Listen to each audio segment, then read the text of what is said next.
laging tanong ng mga tao, or mga couples, ano ba talagang label natin? Right? Ano ba talaga tayo? Ano ba talaga tayo? Sabihin mo na. Kasi nalilito na ako, ano ba talagang label natin? But this song talks about another angle. What if it's the other way around? Paano kung label na lang meron?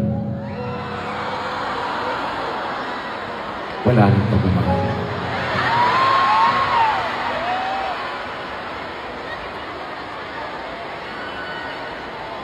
Meron na lang kayo kasi sayang eh. Hindi ako pagkanikwento. Sayang yung 5 years. Sayang yung 7 years. Pero hanggang kailan ba ang sayang?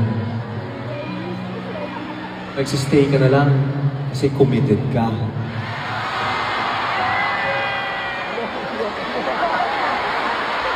Ano? Ano to? Pasensya na. Yan yung binayaran nyo. Pumunta kayo sa concert ko eh.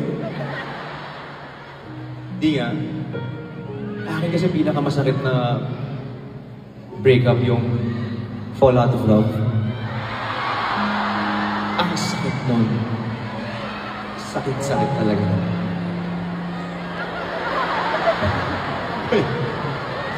Kaya, this next song, one of my most favorite songs na nasulat ko, probably the most painful one from my latest album. This is called Huling Luha.